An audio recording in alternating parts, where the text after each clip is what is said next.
दिल दहला देने वाला दृश्य है।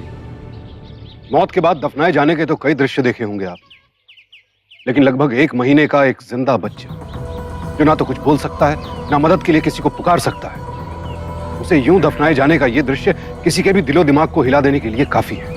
अब सवाल यह उठता है कि आखिर कौन थे ये लोग जिन्होंने एक मासूम को इस बेदर्दी से दफन कर दिया, और क्यों?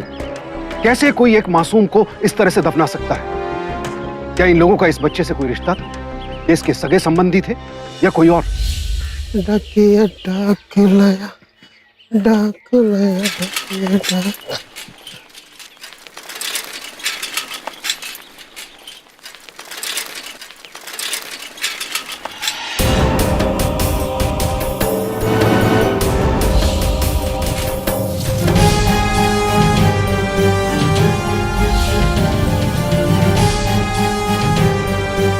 हे भगवान,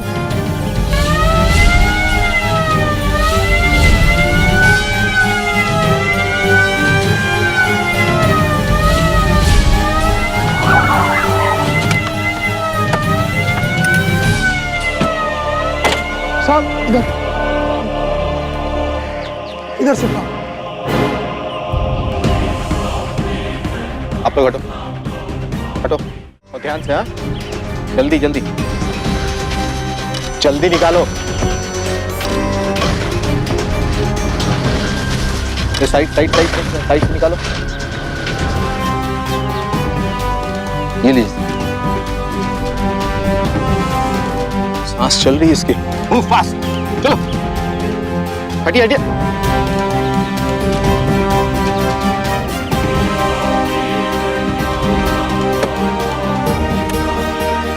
चुप चुप चुप चुप।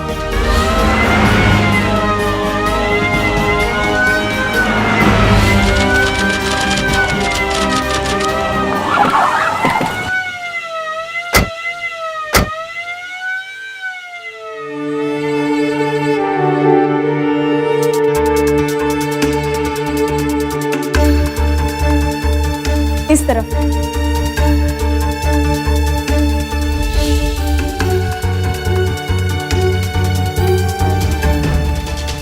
इसकी सिचुएशन बड़ी नाजुक। चांसेस क्या है डॉक्टर? कहना मुश्किल है, क्रिटिकल है मामला।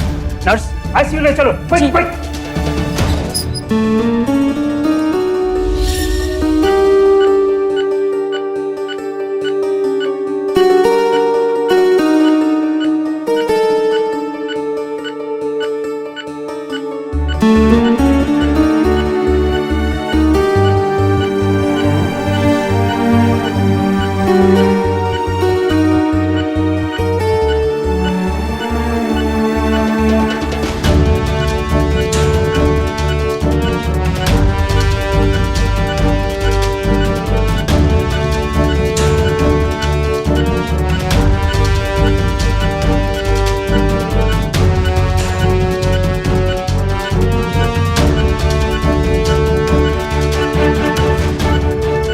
लाइफ सेविंग ड्रग तो दे रखा है मैंने जी। अगर बच्ची 72 घंटे तक बच गई तो वो खतरे से बाहर, नहीं तो एनीवेज हम कोशिश तो कर ही रहे। Thank you doctor, thank you. Police और डॉक्टर्स जिस बच्ची की जान बचाने में जुटे थे वो 8 घंटों तक मिट्टी में दफन थी। लेकिन कई बार जिंदगी को मात देने वाली साजिशें किस्मत के आगे नाकाम हो जाती। ये ऊपर वाले का रहम और उस डाकिये की नेकदिली ही थी। इतने भयानक हादसे से गुजरने के बाद भी इस 1 महीने की बच्ची की सांसें अब तक चल रही थी। लेकिन सवाल यह है कि आखिर एक नन्ही सी जान से किसी की क्या दुश्मनी हो सकती है, और कहां थे इस बच्ची के माता पिता? पुलिस को अब इन सारे सवालों के जवाब तलाशने थे। इस बच्ची को जिसने भी दफनाया है उसे ढूंढने से पहले इसके माँ बाप को ढूंढना बहुत जरूरी। अगर हम ये पता करें कि बच्ची को दफनाया किसने था तो माँ बाप का पता चल जाएगा। एक काम करो, आसपास के जितने भी मैटरनिटी हॉस्पिटल है ना, वहाँ ये पता करो कि ऐसी कोई बच्ची वहाँ पैदा हुई है।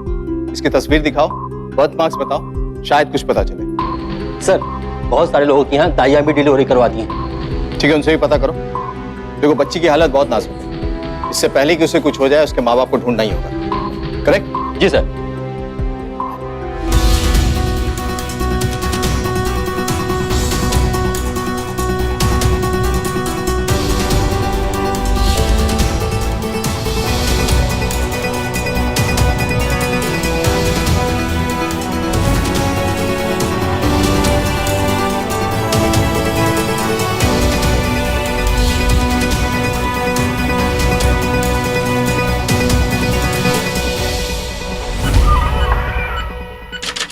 सर कुछ मालूम नहीं चल रहा है।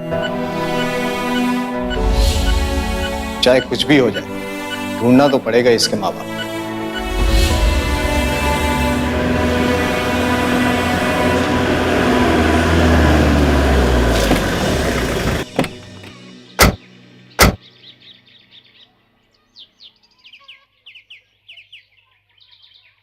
इंस्पेक्टर साहब, हमारी बच्ची सुबह से ही गायब।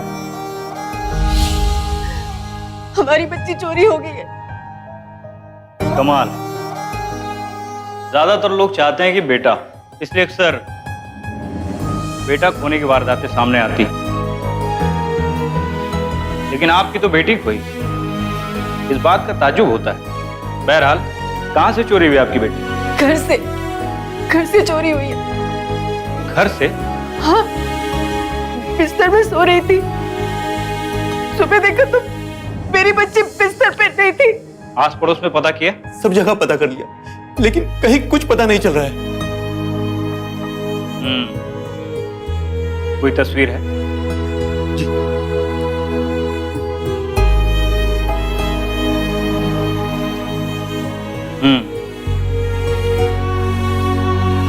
हवलदार। Yes sir.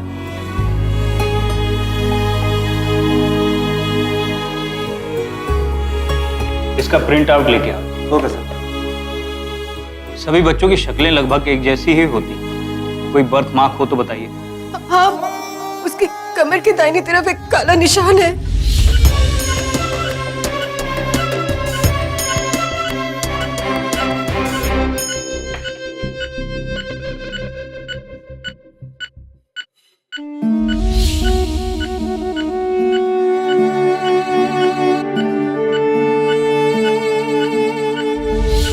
Oh my God! Doctor! Doctor!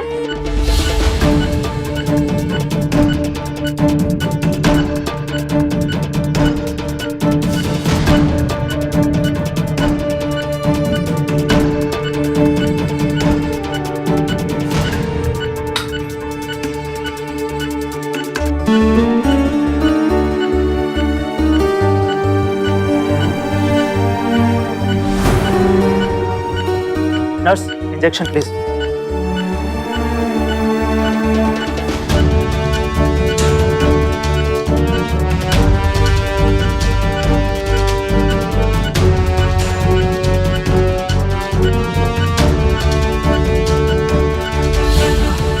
Thank God, खतरा टल गया।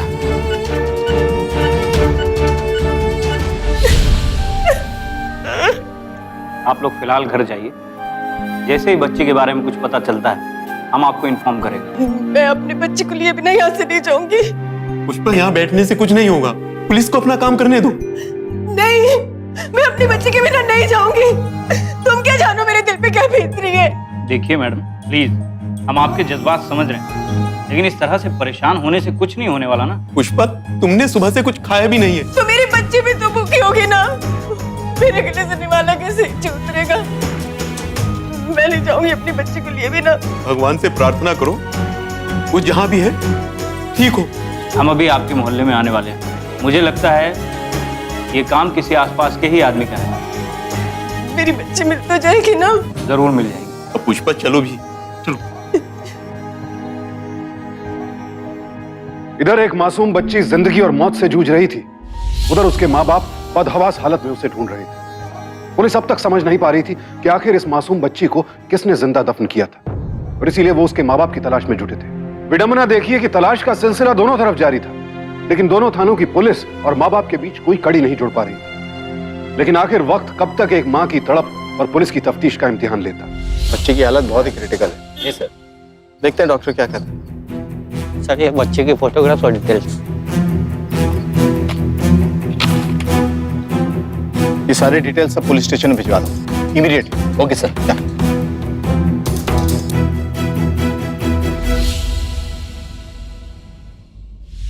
सर, किशनपुर थाना से ये तस्वीर आई है। सर, ये तस्वीर बिल्कुल उसी बच्चे की तस्वीर जैसी है जिसकी मिसिंग रिपोर्ट कल लिखवाई गई थी।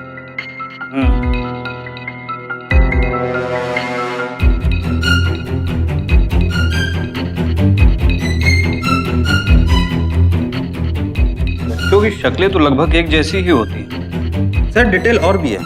सर इसके बर्थ मार्क में लिखा है दाहिनी कमर पर काला निशान, और सर मिसिंग रिपोर्ट वाली बच्ची के बर्थ मार्क पे भी उसके माँ बाप ने यही लिखवाया था, दाहिनी कमर पर काला निशान।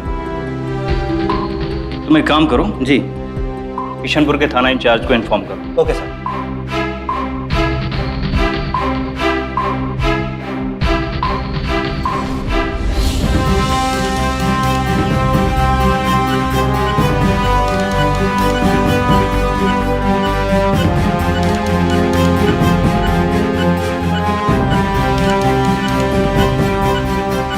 I think she's improving. You'll be there.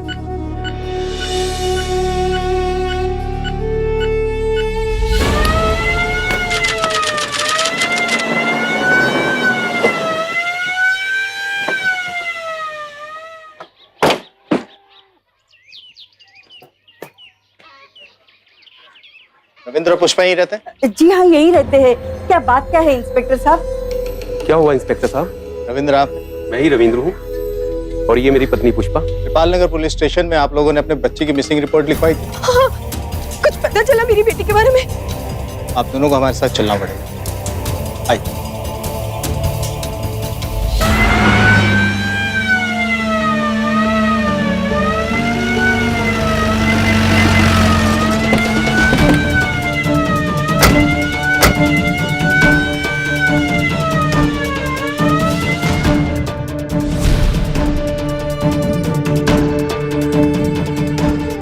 इधर इधर इधर।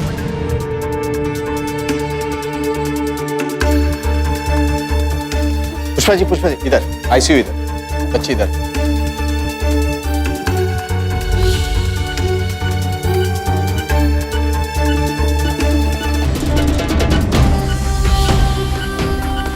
मेरी बच्ची, ये मेरी बच्ची है।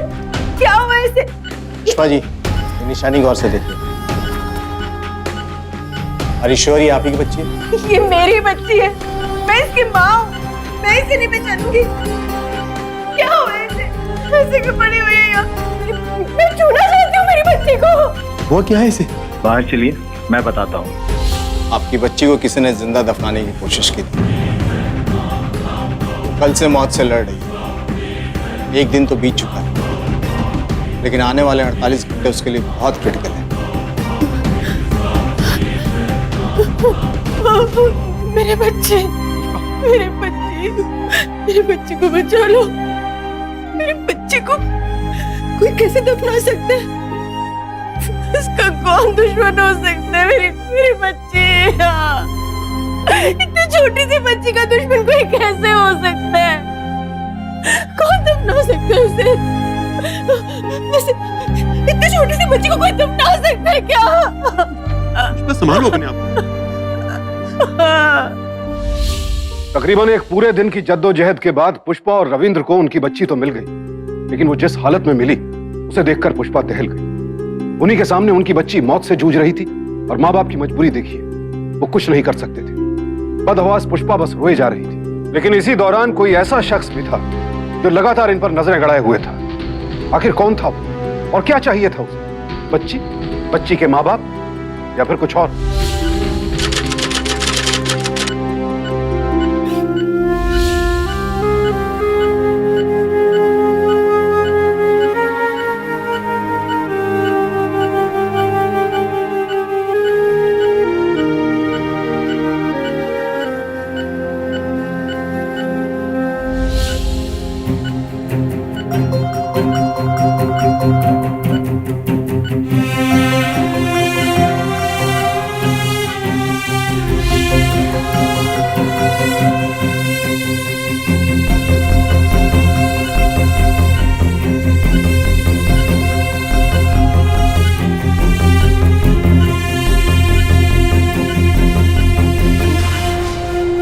आपकी बच्ची अब पूरी तरह स्वस्थ है, आप इसे घर ले जा सकते हैं। बहुत बहुत शुक्रिया डॉक्टर साहब। रविंद्र जी। जी सर। कागजी कार्रवाई तो पूरी हो चुकी है, लेकिन मुझे आपसे कुछ पूछताछ करनी है। जी आइए सर।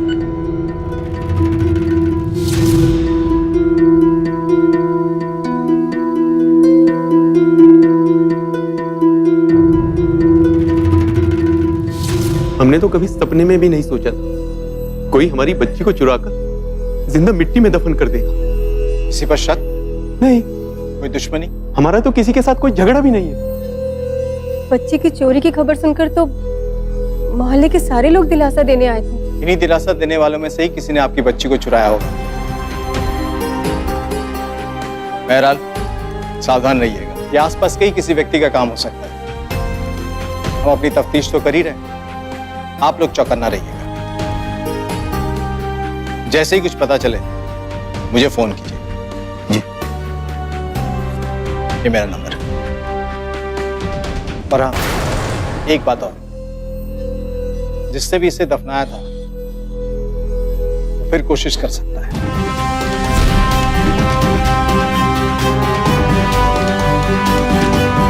दादी मुझे दो ना, दादी प्लीज। अरे मुझे तो ठीक से देखने दे, कहाँ गुम हो गई थी मेरी बच्ची। अरे तू तो हमारे घर की लक्ष्मी है। माँ जी लाइए, दीजिए मेरी बेटी। बेटा थोड़ी देर तो मेरे पास रहने दे, मेरी बात तो दीजिए। किसी बाहर वाले की गोद में बच्ची को मत देना, लेकिन घर के लोगों को तो दे सकती हो ना। नहीं, मम्मी मेरे गोद में दो ना। एक बार सुनाई नहीं देता? नहीं कहा ना, और दूर जाके खेलो। खबरदार जो मेरी बच्ची के पास है तुम लोग।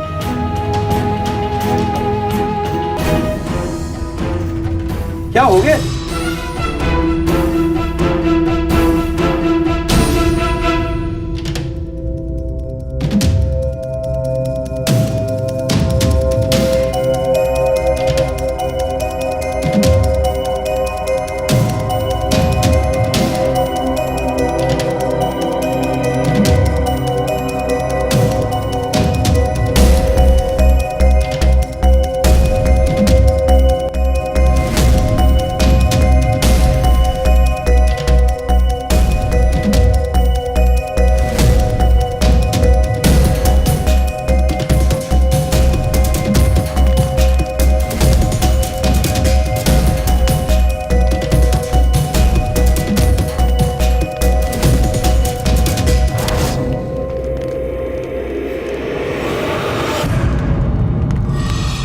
आ गए संजय, क्या खबर?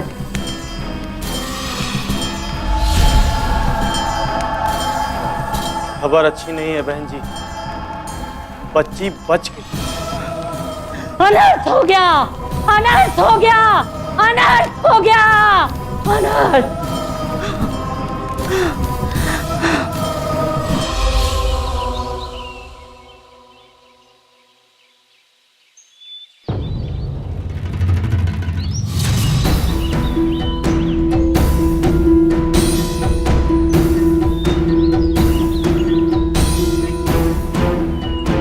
अरे आओ संजय भाई आओ, कैसे हो? बहुत बढ़िया भाई, आप कैसे हो? बस मैं भी अच्छा हूँ। भाई रविंदर, बहुत खुशी हुई जब हमें ये पता चला कि तुम्हारी बच्ची मिल गई है।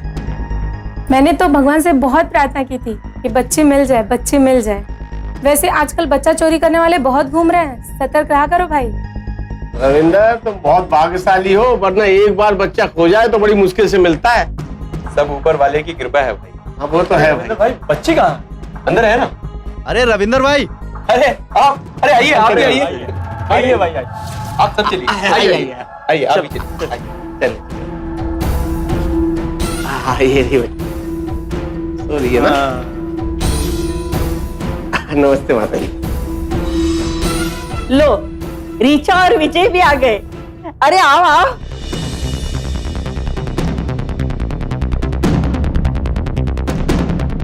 मुबारक हो पुष्पा, तुम्हारी बच्ची तुम्हें वापस मिल गई। हाँ ले ले ले ले, मेरा रहने दीजिए भाभी, इसका भी सोने का वक्त है।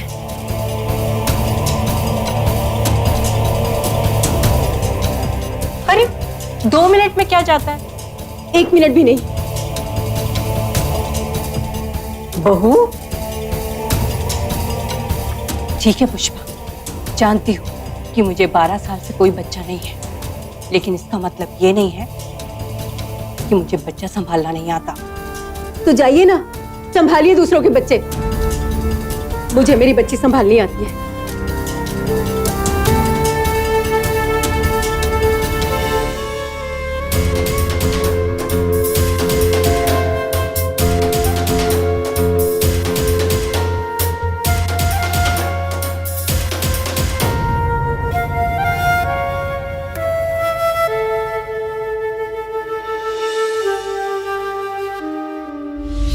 मेरी बेटी आराम से सो जा, अभी मम्मा पानी गर्म करके आती है।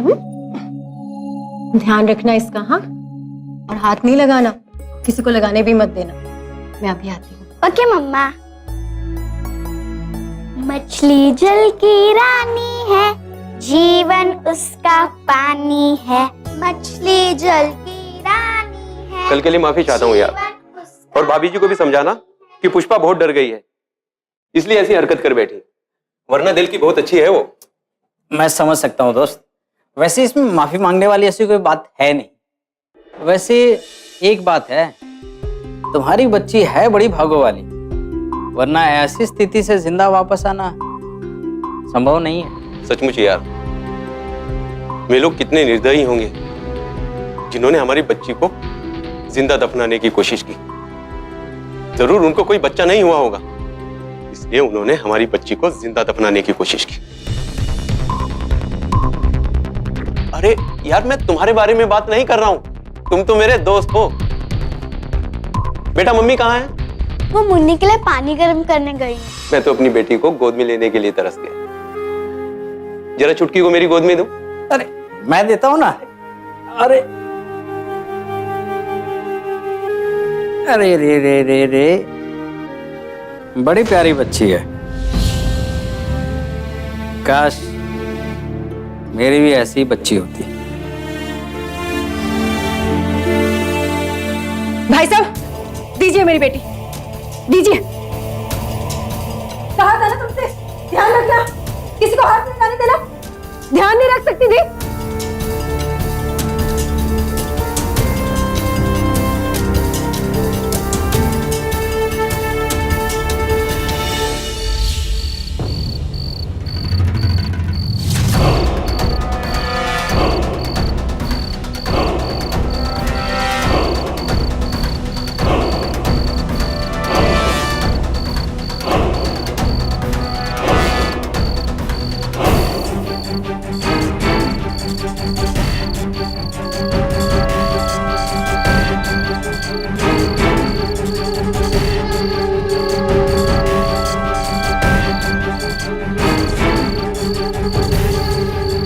कौन है? कौन है वहाँ? कौन है?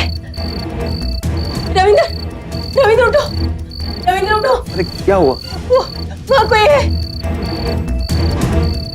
खिड़की का पल्ला खुला है। खिड़की का पल्ला हवा में खुला हो? नहीं नहीं, वहाँ कोई है, जाके देखो। अच्छा बाबा, जाकर देखता हूँ।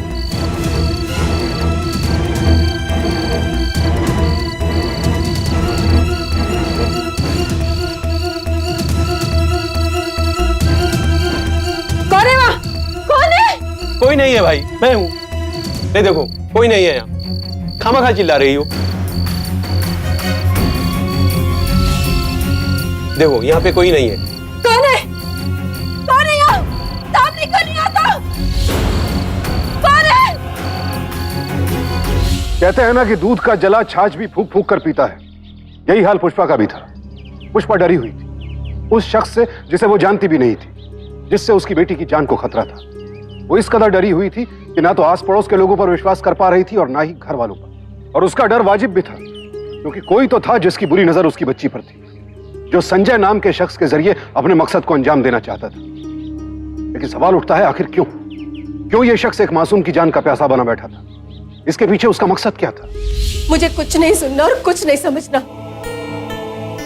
मैं इतना जानती हूँ कि जिसने एक बार मेरी बच्ची को मारने की कोशिश की है ना, वो उसे दोबारा मारने की जरूर कोशिश करेगा। और वो कोई हमारे आसपास का ही है। मैं किसी पे भरोसा नहीं कर सकती, और खास तौर से उन लोगों पे तो बिल्कुल नहीं, जिनका शादी के 12 साल बाद भी कोई बच्चा नहीं है। नहीं, मेरी बेटी यहाँ सुरक्षित नहीं है, उसे खतरा है। रविंदर, हम नहीं घर छोड़ देते हैं, मैं मोहल्ला छोड़ के कहीं और जाके रहती है अपनी बच्ची के साथ। अरे तुम पागल हो गई हो क्या? हाँ, मैं पागल हो गई, मैं पागल हो गई हूँ रविंदर। मैं मेरी बेटी पर किसी का बुरा शायद नहीं पड़ने दूंगी। अब चले जाएंगे यहाँ से।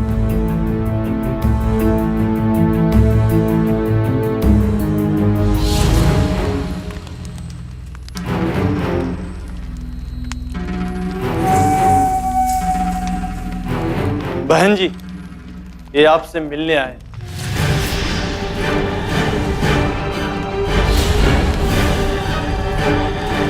तू कुछ मत बोल, मैं सब जानती हूँ। तू मेरी बात कान खोल के सुन ले। जब तक तू उस बच्ची को, तेरी जिंदगी में कोई खुशी नहीं आएगी। लेकिन बस जा यहाँ से, जा। जिंदगी की खुशहाली के लिए बच्ची को दफनाना? कौन थे ये लोग जो अपनी जिंदगी खुशहाल करने के लिए किसी अंधविश्वास के चक्कर में पड़कर एक मासूम बच्ची को दोबारा जिंदा दफन करना चाहते थे?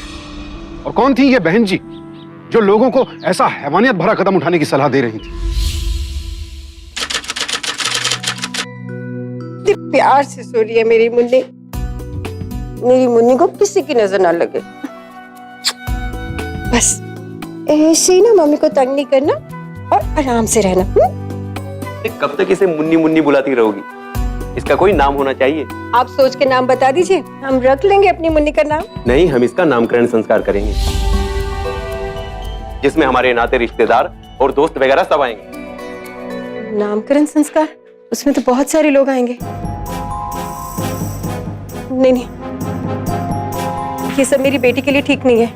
हम नामकरण संस्कार नहीं करेंगे, ऐसे ही नाम रख लेंगे। अरे तुम बेकार में घबरा रही हो। नामकरण संस्कार तो सभी का होता है।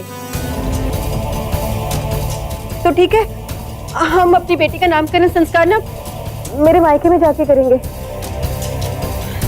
अरे नामकरण संस्कार मायके में क्यों? मायके में क्योंकि मेरी माँ है वहाँ। और माँ जी आप समझाइए ना इन्हें। अरे मैं इसे क्या समझाऊं जब तुम खुद गलत हो।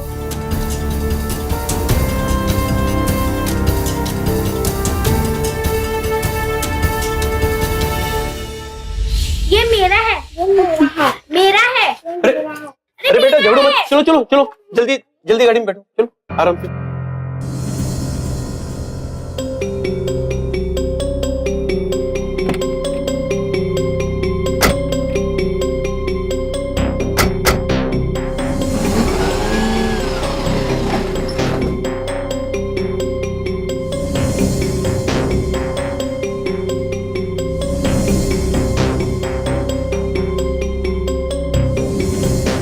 नमस्ते माँ जी। नमस्कार माँ जी। वो क्या है ना माँ जी, बुरा मत मानिएगा, बच्चे का नामकरण बाप के घर में ही अच्छा लगता है। हाँ बिल्कुल सही बात है। अच्छा अम्मा जी, ये पुष्पा का मायका कहाँ है? जानू में।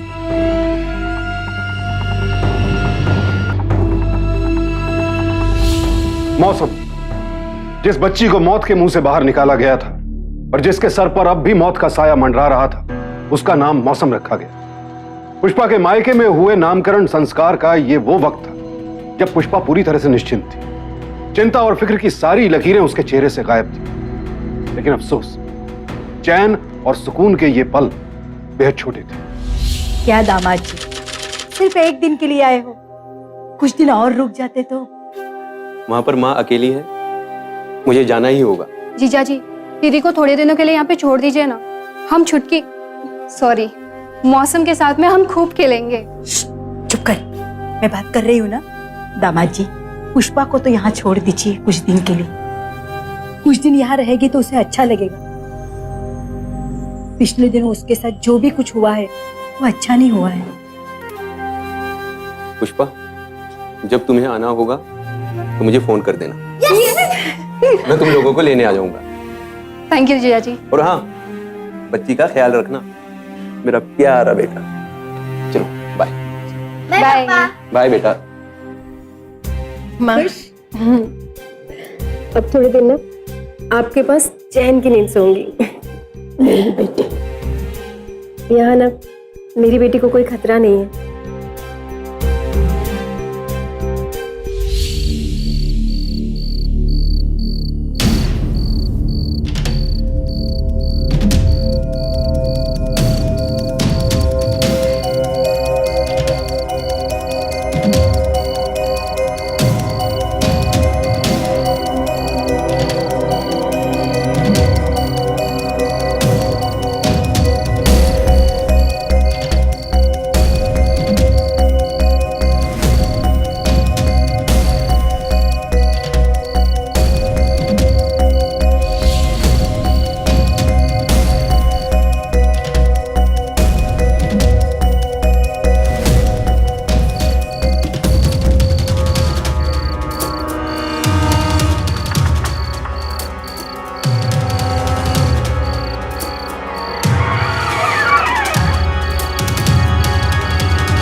मौसम कहाँ है?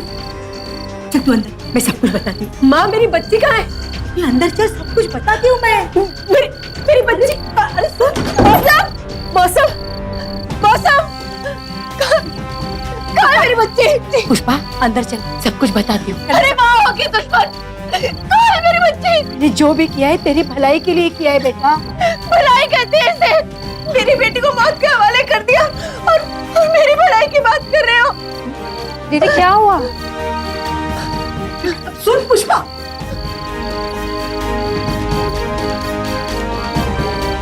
Hello inspector. मैं एक बार फिर आपसे पूछ रहा हूँ, बताइए आपने बच्ची किसको दी है? देखो आप बीच में मत बोलिए, मैंने जो भी किया है अपने बच्ची के भलाई के लिए किया है। बच्ची की भलाई के लिए किया है तो बताती क्यों नहीं? बच्ची किसको दी? चुपचाप बता दीजिए, वरना ये बुढ़ापा आपका जो है ना वो जेल में चक्की पीसते हुए कटेगा। माँ बता दो ना, कहाँ है मेरी मासूम? बता दो। उसी को दे दी, उसी के बाप के हाथ में सौंप दी।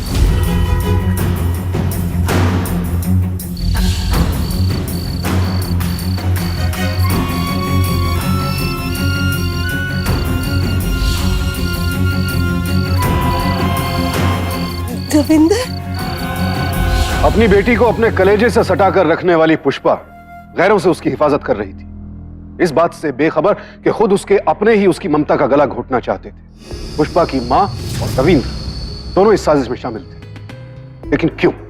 आखिर क्यों रविंद्र अपनी ही बेटी को जिंदा दफनाना चाहता था?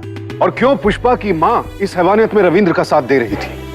आखिर एक मासूम की जान लेकर कौन सी भलाई करना चाहते थे ये सब? इन सारे सवालों के जवाब अब पुष्पा के साथ साथ पुलिस को भी चाहिए थे। लेकिन इस वक्त सबसे ज्यादा अहम था उस मासूम को एक बार फिर मौत के मुंह से निकालना।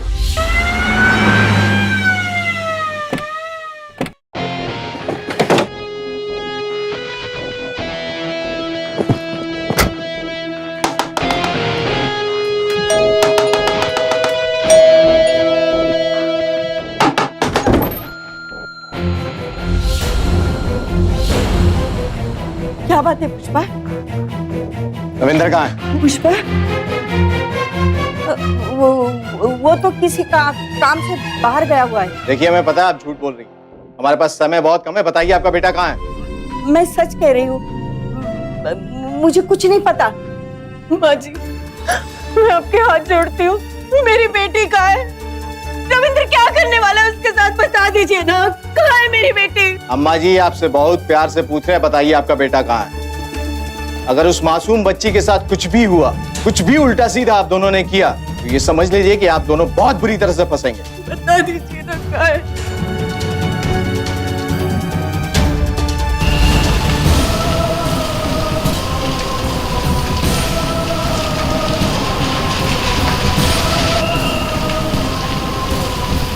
मेरी बात तो सुनिए, मैं सच कह रही हूँ। सुनेंगे, चलिए पुलिस स्टेशन। मैंने क्या किया? सुनो तो, मेरी बात तो सुनो।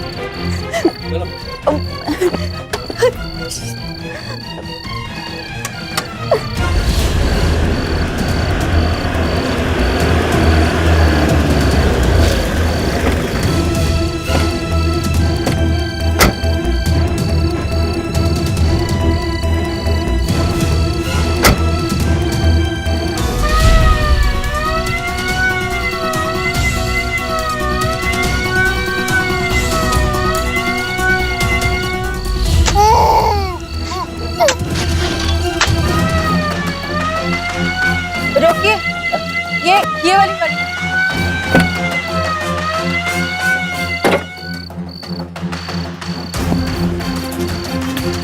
बच्ची पीछे देखो, गाड़ियों में देखो। मौसम, बच्ची को कहाँ ले गए? मेरी बच्ची कहाँ गई? जाओ अंदर तक देखो। मेरी बच्ची नहीं है, कहाँ ले गई उसे? मेरी बच्ची कहाँ है? मेरी बच्ची यहाँ नहीं है, मेरी बच्ची कहाँ है?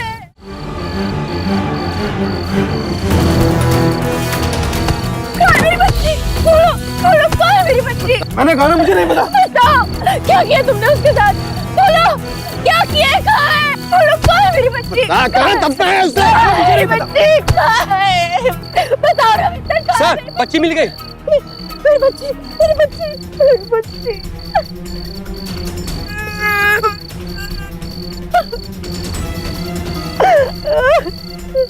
क्यों किया? हैं?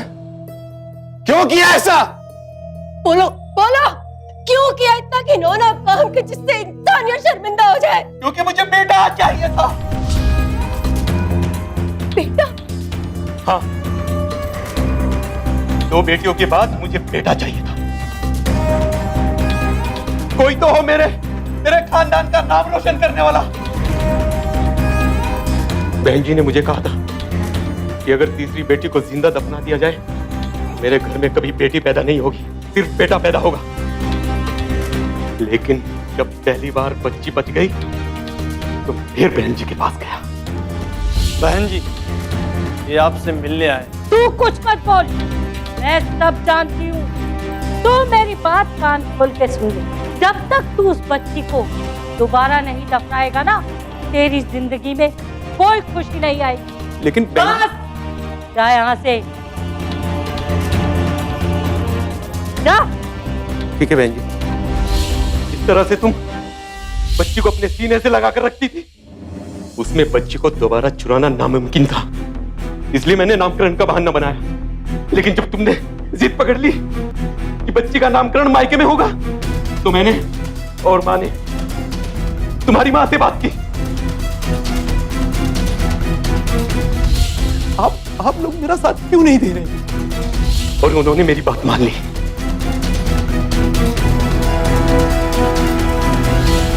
आपने ऐसा काम क्यों किया माँ? क्यों? इतने घिनौने काम में आपने ऐसे शैतान का साथ दिया क्यों? बेटा, मैं चाहती थी तू अपने ससुराल में खुश रहे। मैं भी चाहती थी तुम्हें बेटा ही हो। मुझे लगा इसी में तुम्हारी खुशी है, इसीलिए मैंने रविंद्र का साथ दिया। आप लोगों को पता है, मेरी उस मासूम बच्ची को तो ये पता भी नहीं कि आप सब लोगों ने उसे दफनाने की कोशिश इसलिए की कि आप लोगों को बेटा चाहिए था।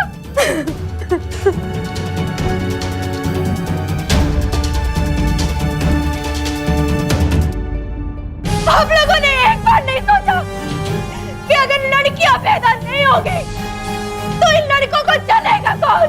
कौन चलेगा? कौन?